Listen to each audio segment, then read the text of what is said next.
Oke, baik. DML ya, Data Manipulation Language untuk pertemuan kelima ini.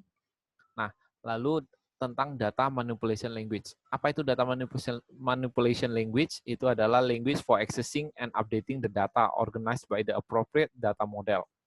Jadi maksudnya adalah untuk mengakses dan mengupdate data ya sesuai dengan data model. Jadi yang kemarin minggu lalu kita tentukan itu adalah data modelnya. Data definition, data model, data structure itu sama, hampir nggak jauh beda. Nah, jadi berdasarkan data model yang sudah kita buatlah update datanya, kita isi datanya, kita akses datanya. Nah, itu untuk pertemuan kali ini. DML juga disebut bahasa query language, query ya, bahasa query. Nah, lalu tipe aksesnya itu ada beberapa, ada 4 ya di sini yang paling utama. Kalau ini bahasanya bahasa teori ya, retrieval, insertion, deletion, modification. Tapi kalau kalian bisa ingat yang tentang ini.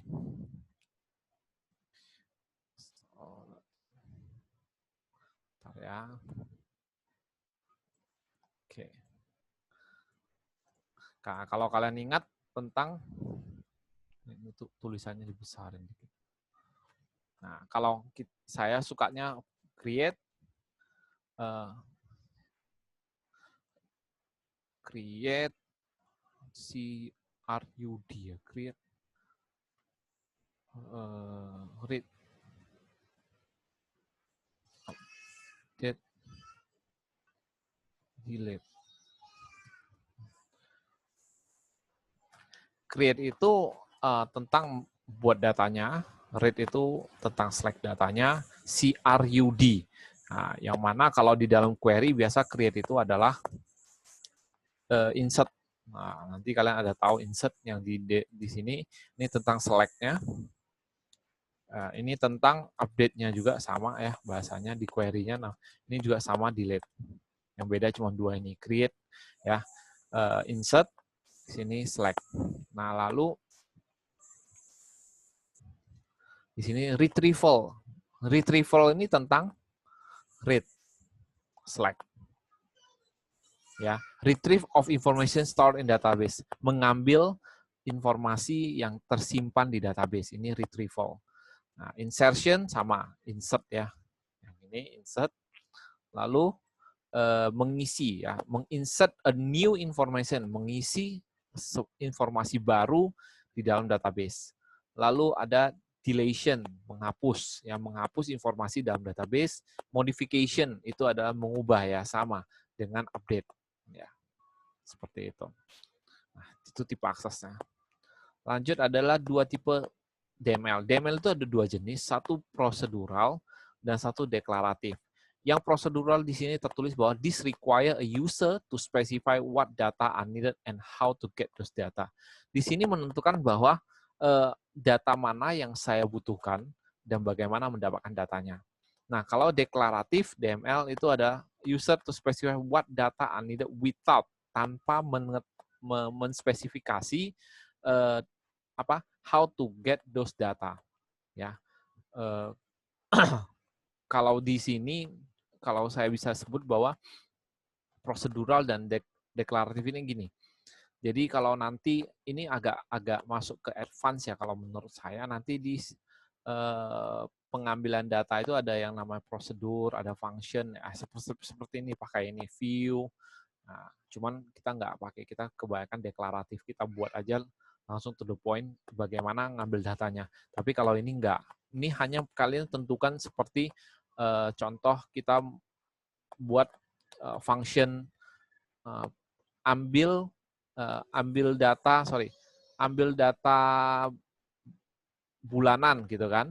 Nah, jadi kita tinggal tulis, nanti yang diisi adalah data bulan berapa, tahun berapa. Nah, ini otomatis diambil sendiri karena kita udah pakai function itu. Tapi kalau ini enggak, kita harus buat pilih table ini, ambil dari data ini berdasarkan kondisi bulan ini, baru tahun ini. Nah, ini harus lebih deklarasi, lebih dijelaskan. Nah, lalu ini masih studi kasus yang sama seperti minggu kemarin, kita pakai yang block database design. Ya. Nah, tentang insert data. Di dalam SQL query itu ada untuk insert itu bisa dua cara ya. Ada yang menentukan kolom-kolomnya, ada yang tidak menentukan kolomnya. Ya. Nah, di sini the insert into statement is used to insert new record in a table. Jadi perintah insert into itu untuk mengisi ya, memasukkan data new record baru, data baru ke dalam table. Ya, kan kemarin kita udah buat table-table ini nih, 1 2 3 4 5 nih. Nah, lalu insert into statement is possible to write in two ways. Jadi ada dua cara. Pertama, first way yang ini, the way specify both the column name and the value to be insert. Column name-nya ditentukan, value-nya ditentukan. Second way itu adalah tanpa menentukan column name, ya. Tapi kamu harus memastikan bahwa urutannya itu sama dengan urutan yang ada di table. Jadi kadang kita panggil table itu urutannya memang harusnya sama gitu loh. Coba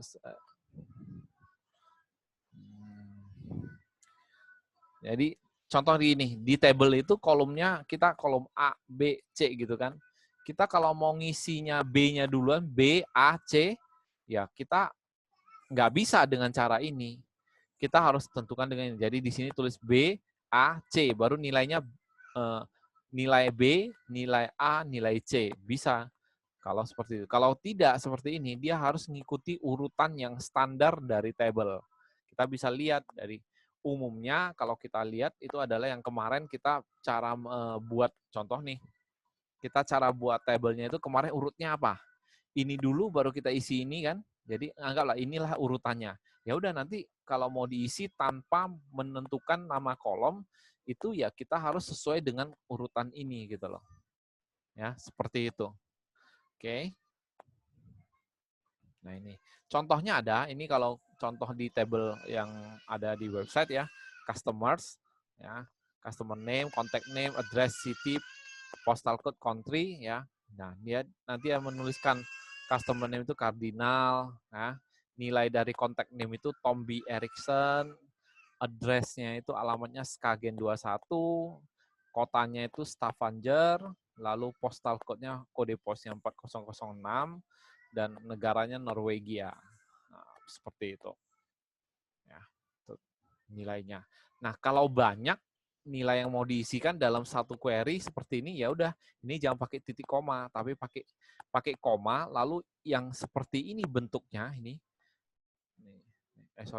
tanpa value ya. Tanpa value.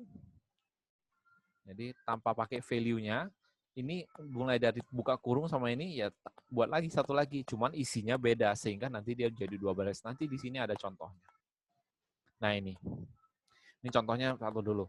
Pertama nanti yang ikut dari yang kemarin ya, nama database-nya kan adalah DB Block ya. Nah, sehingga nanti kalau kalian udah login masuk ke MySQL-nya, login masuknya tahu ya di materi pertemuan kedua. Nah, kita bisa pakai use DB Block. Jadi karena database-nya sudah dibuat dari minggu kemarin, saya anggap itu sudah ada use DB Block. Kita masuk. Nah, lalu nanti akan muncul database change, artinya database-nya sudah bertukar menjadi default-nya adalah punyanya DB Block. Nah, lalu di sini kita pakai insert. Kita ketik nih, insert into ya, table user, username, password, email, profile, value, bla bla bla seperti ini. Lalu nilainya siapa? Username ini saya kasih user 1, MD5. MD5 ini adalah function, jadi membuat kode-kode tertentu atas password kita ini 12345 supaya passwordnya nggak kebaca pada saat disimpan di database. Oke. Nah, lalu untuk user emailnya kita anggap dia user1@email.com. Profilnya profil user 1, ya hebat semangat gitu kan, nanti isinya kayak gitu. Lalu udah itu ini usernya tambah satu lagi dengan cara yang berbeda. Yang atas kita tentukan kolomnya, yang bawah kita nggak tentukan kolomnya. Nah, cuman kita perhatikan ini yang atas berapa kolom nih? Username, password, email, profile, 4 kolom ya. Nah, kalau kita lihat di yang sebelumnya, itu user, itu ada berapa kolom? 1, 2, 3, 4, 5. 5. Nah, yang tadi kita mulai kan dari username, password nih. ID-nya kenapa nggak ada? Nah, itu makanya di dalam eh, di dalam penentuan insert into dengan cara tanpa menentukan kolom, kita tahu bahwa ID-nya pasti ada. Nah, sedangkan ID-nya itu adalah auto increment, jadi dia adalah angka yang otomatis berurut ditambahkan satu oleh komputer. Nah, sehingga kita nggak perlu isi, tapi kita tahu dia ada, kita nulkan. Jadi kita koma, urutannya selanjutnya sama dengan yang di atas. Ya, sesuai yang ada di desain database di sebelumnya. Nah, ini ada username, password, email, profile, urutannya seperti itu. Cuma ID-nya kan di depan.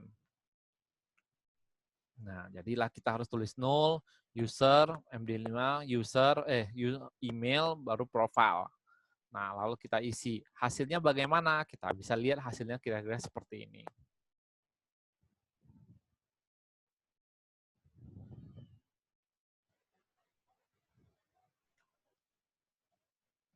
Oke.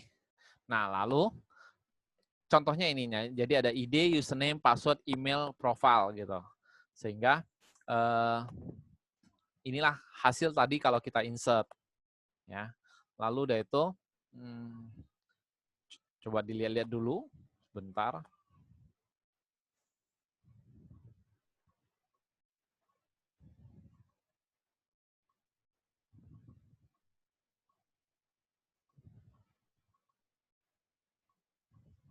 Oke. Jadi kira-kira seperti ini ya. Dan hasilnya datanya masuk nih. Oke. Nah, ini kenapa? Karena tadi kita pakai MD5 diacak. Nah, tulisannya jadi kayak gini. Kita pakai punya, ini passwordnya kan 12345, ini 1234556.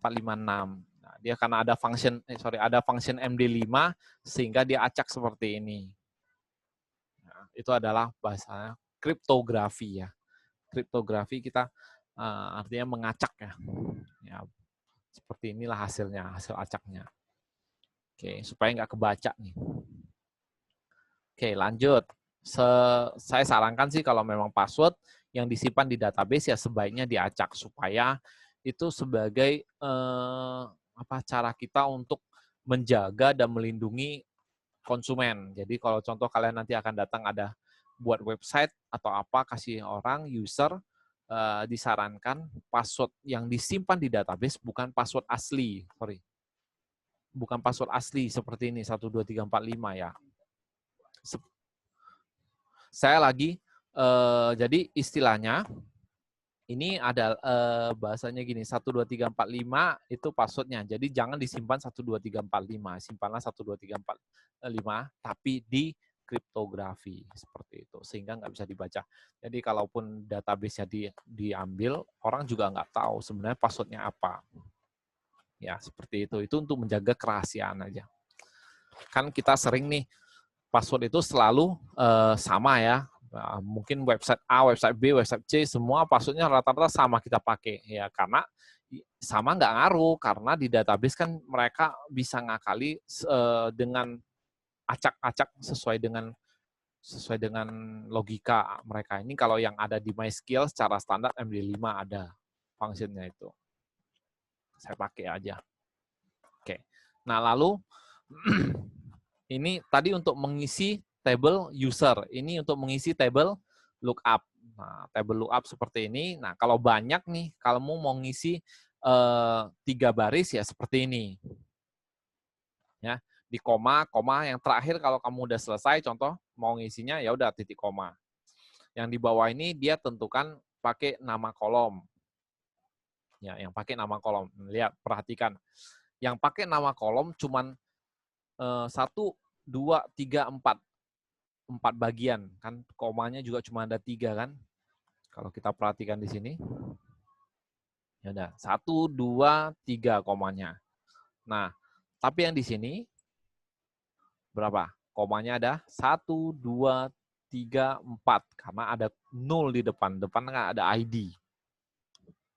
Di sini kita nggak tentukan.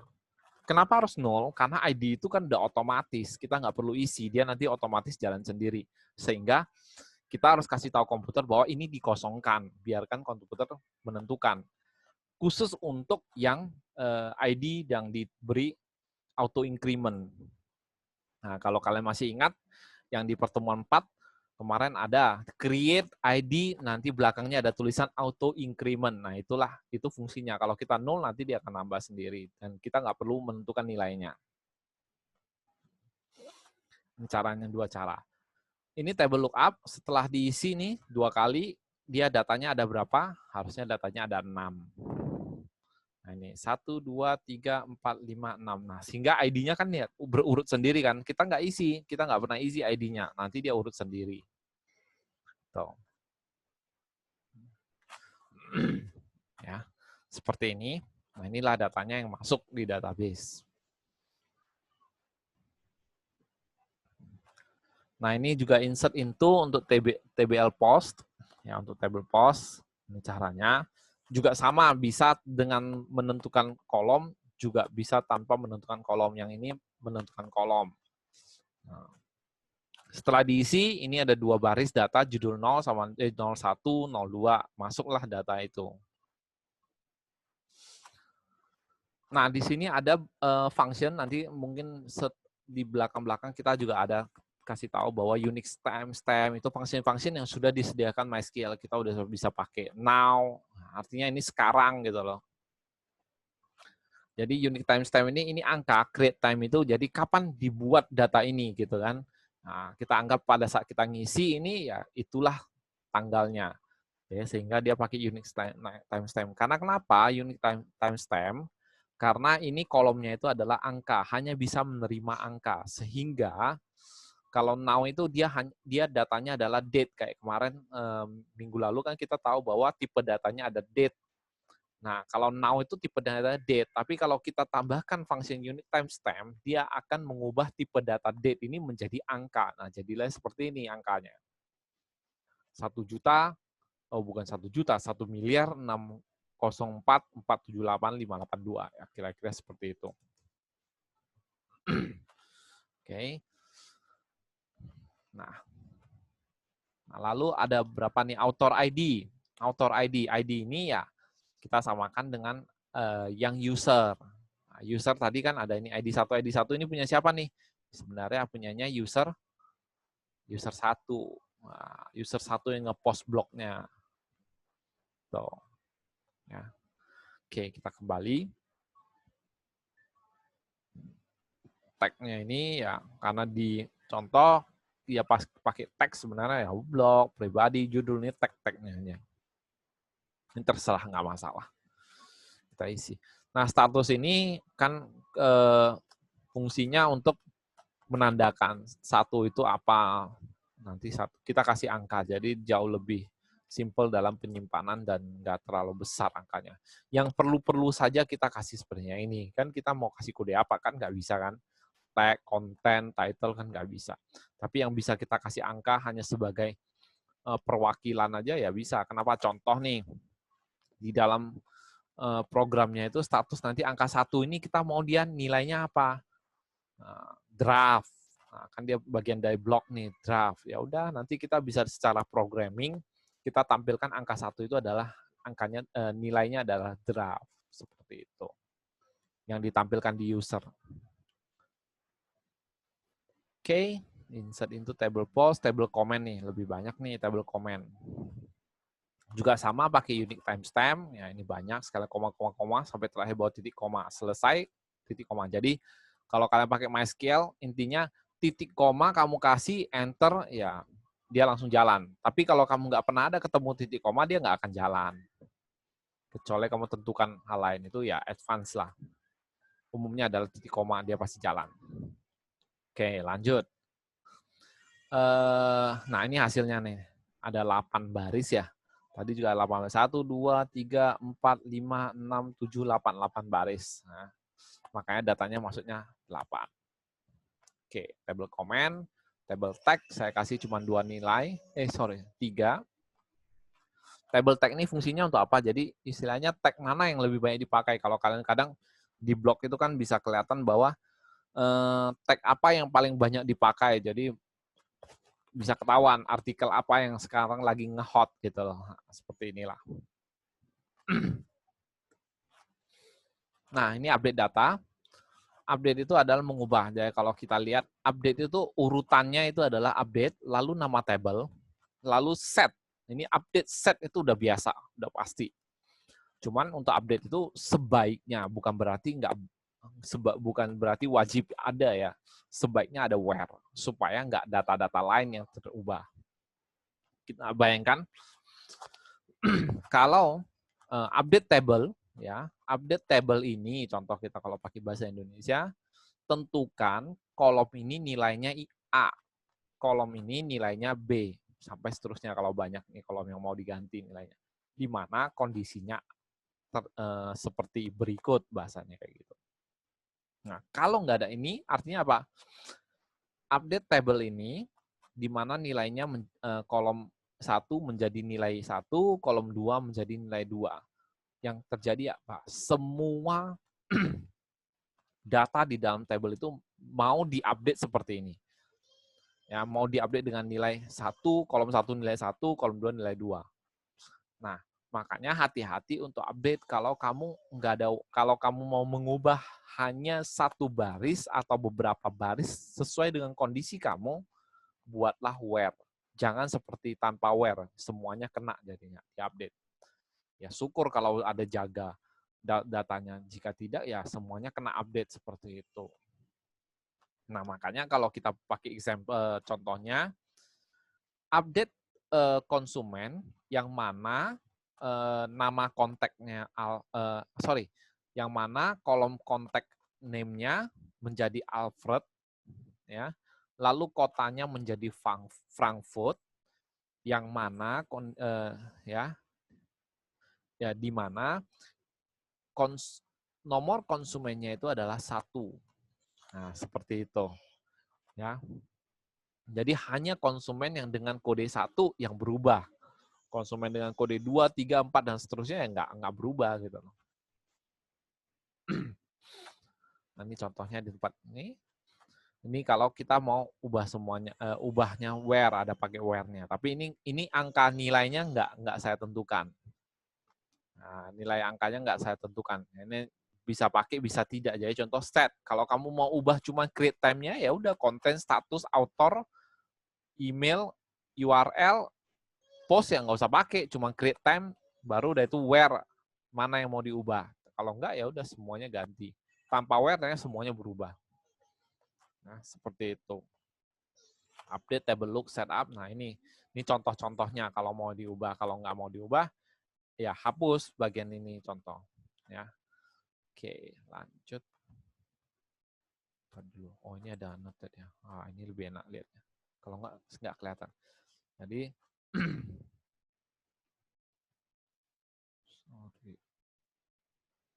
Rupanya nggak bisa. Oke. Nah, update query. Nah, ini tulisannya. Spotlight aja deh. Nggak bisa ya.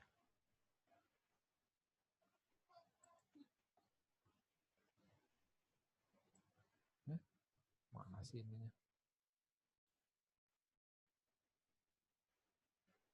Oke. Lanjut yang update. Ini apa lagi?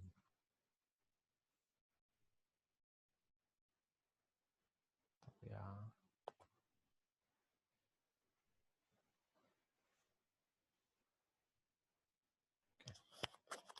Nah, lalu update juga sama. Jadi kalau kita mau ya kita pakai. Contoh kita mau update cuman judulnya, ya udah yang ini bagian ini semua jangan ditulis. Nah, yang title juga hapus komanya. Baru spasi where, yang mana yang mau diganti. Kalau sempat nggak ada where, ya semua judul berubah jadi nilai yang baru gitu. Jadi logikanya gampang cara bacanya kan. Update table, tentukan kolom. Ini kolom A nilainya sekian gitu kan. Nah, kalau kamu nggak ada where, semuanya kena. Gitu. Bahasanya pakai itulah.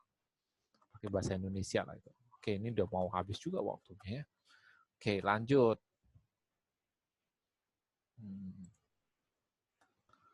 Oke, ini ada, kita clear dulu. Clear all drawing. Oke. Desainnya hapus saja. Kenapa nih? Oke, lalu delete. Delete lebih gampang. Kalau delete kita bayangannya harus per baris ya. Jadi delete tabelnya yang mana yang mau kita delete, lalu kondisinya apa. Sama kayak gini. Delete dari tabel konsumen, yang mana konsumen namanya Alfred Footer Kiste. Kita juga ada. Delete TBL comment, yang mana,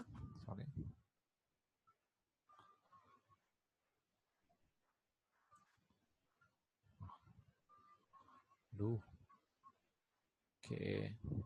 Nah, table comment yang mana ID-nya sekian. Kalau nggak pakai ID juga bisa. Contoh, table comment yang mana tanggal create-nya sekian gitu. Bisa. Ini where-nya. Nggak masalah. Oke. Nanti ini bisa dicoba.